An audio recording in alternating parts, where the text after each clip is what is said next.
एक गांव में राकेश नाम का एक आदमी था जो काम की तलाश में इधर उधर घूमता है और पूरा दिन काम ना मिलने की वजह से वो बहुत परेशान हो जाता है।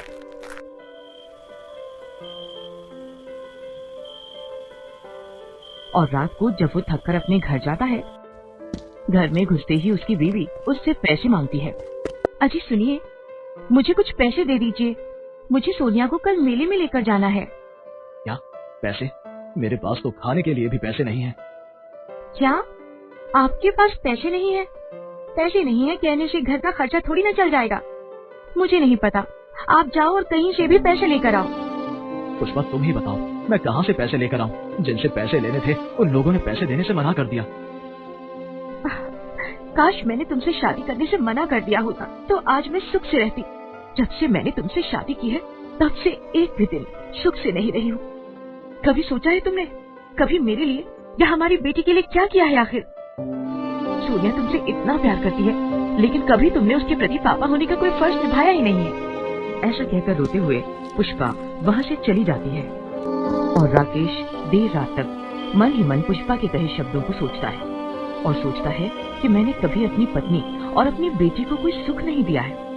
वो यही सब बातें सोचता है और परेशान होकर उठकर बाहर चला जाता है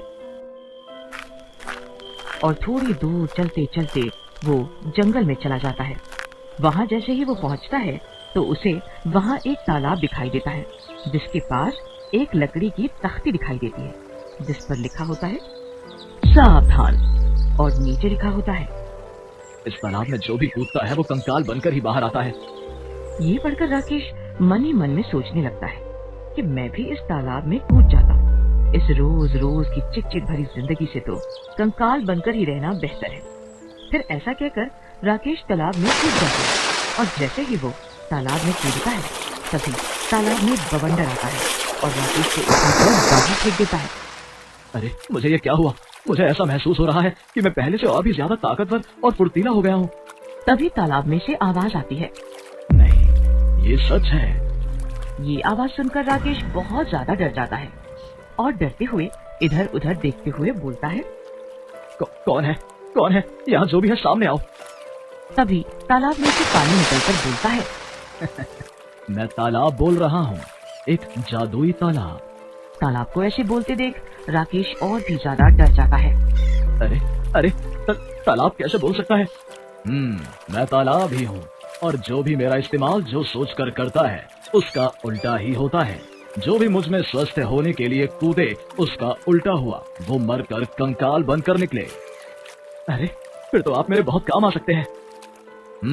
काम तो आ सकता हूँ लेकिन उल्टे कामों में, क्योंकि मैं कोई भी काम सीधा नहीं करता हूँ।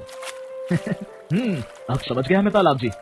फिर राकेश इधर उधर देखता है और उसे तालाब के पास में ही एक खाली मटका रखा हुआ दिखता है और वो उस मटका को उठाकर तालाब के पास में आता है और फिर तालाब हंसते हुए उस मटके में चला जाता है और फिर राकेश उस मटके को लेकर घर आ जाता है।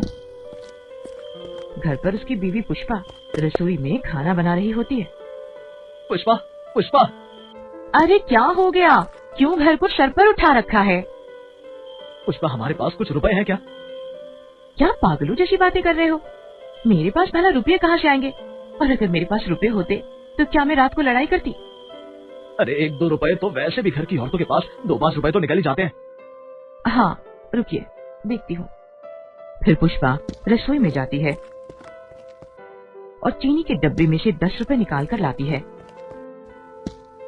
ये लो, बस यही 10 रुपए थे मेरे पास, ये भी ले लो तुम। हमारे पास ये रुपए भी ना बचे। ये क्या बोल रहे हो? ये 10 रुपए मैंने कल सोनिया को मेले में ले जाने के लिए रखे थे और तुम उसे भी नहीं बचा रहे।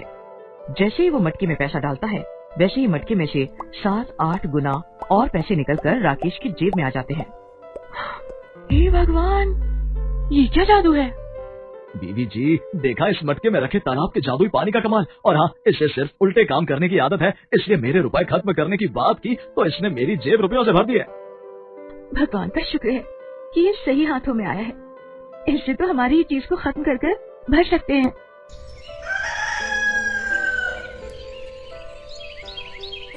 फिर राकेश उस मटकी को लेकर बाहर जाता है और थोड़ी दूर पर देखता है कि एक गांव के काका जी के साथ एक लालाराम सेठ खड़ा होता है और सेठ अपने शरीर पर हो रहे चर्म रोग से परेशान हो रो रहा होता है। अरे लाला राम, तुम रो क्यों रहे हो? सब जल्दी ठीक हो जाएगा। तभी राकेश वहाँ आकर बोलता है। अरे काका जी, ये तो दूसरे गांव के बहुत बड़े लालाराम सेठ हैं। इन्हें क्या हुआ है? ये इतना रो क्यों रहे हैं? और इनके पास तो करोड़ों की दौलत है। हाँ, पर वो दौलत मेरे किसी काम की नहीं है। देखो, मेरे शरीर पे ये चर्म रोग हो गया है और ये ठीक होने का नाम ही नहीं लेता, और ये धीरे धीरे मेरे पूरे शरीर में फैल जाएगा और इसकी वजह से मेरा पूरा शरीर सड़ जाएगा। हे भगवान, ये तो बहुत बुरी बीमारी है। मैंने सुना है कि तुम दुआ बहुत जानते हो। अपनी दुआ से ये मेरे शरीर के चर्म रोग को ठीक कर दो। मैं तुमको मुंह मांग के पैसे दूंगा। 1 लाख, 2 लाख, 10 लाख, जितने तुम मांगोगे मैं तुम्हें दूंगा। 10 लाख रुपए। तभी राकेश मटके से हाथ में पानी लेकर बोलता है। तुम्हारे पूरे शरीर की चमड़ी पूरी तरह से सड़ जाए। तुम क्या बकवास कर रहे हो? तुम्हारी इतनी हिम्मत जो तुम मेरे बारे में ऐसा बोल रहे हो? मैं अभी अपनी तलवार से तुम्हारा सर धड़ से अलग कर दूंगा, जो तुम मुझे दुआ की जगह बददुआ दे रहे हो। और तभी एकदम से लालाराम के शरीर से चर्म रोग गायब हो जाता है और वो खुशी में चिल्लाने लग जाता है। अरे अरे, ये क्या? देखो देखो काका जी, मैं ठीक हो गया। देखो, मैं बिल्कुल ठीक हो गया। ये लो ये लो ये लो 15 लाख का चेक। फिर राकेश भी वहाँ अपने घर चला जाता है और घर जाकर वो 15 लाख का चेक अपनी बीवी को देता है। अरे अरे, 15 लाख का चेक! भगवान की कृपा से अब हमारी सारी परेशानियां खत्म हो जाएंगी। अरे यही नहीं बीवी जी, अब तो पूरे गांव में हमारी चर्चा है और फिर धीरे धीरे पूरे शहर में हमारी चर्चा हो जाएगी और लोग समझेंगे कि ये सब हम अपनी दुआ बहुत से कर रहे हैं, लेकिन उन्हें क्या पता कि हमारे पास ये जादुई तालाब के पानी का करिश्मा है। अरे वाह, अब तो हमारे पास पैसा ही पैसा होगा।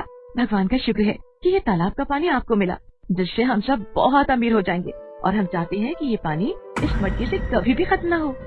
अरे अरे, ये क्या बोल दिया तुमने? कितनी बड़ी गलती कर दी पुष्पा तुमने। तुम्हें बताया था ना मैंने कि इस तालाब के पानी को सब उल्टा करने की आदत है। अरे अरे अरे, ये क्या हो रहा है? देखो देखो, तुम्हारे कहते मटका खाली हो गया। हे भगवान, और पैसा कमाने की चाह में ये क्या गलती कर बैठी मैं। चलिए चलिए, जल्दी से उसी तालाब से दोबारा फिर से मटके में पानी भर लाते हैं हम। हाँ हाँ, चलो चलो चलो, जल्दी चलते हैं।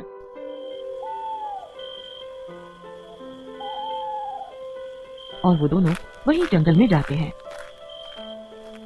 तालाब के पास जाकर देखते हैं कि अरे अरे अरे, ये क्या हो गया? ये तालाब तो सूख गया है।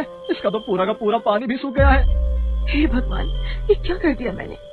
आज मुझे एक बात समझ आ गई है कि ज्यादा खुशी में या दुख में हमें सोच समझ कर ही बोलना चाहिए, क्योंकि कभी कभी हम खुशी में या दुख में कुछ भी बोल देते हैं और वो सच भी हो जाता है, जिसकी वजह से हमें काफी परेशानियां भी झेलनी पड़ जाती है।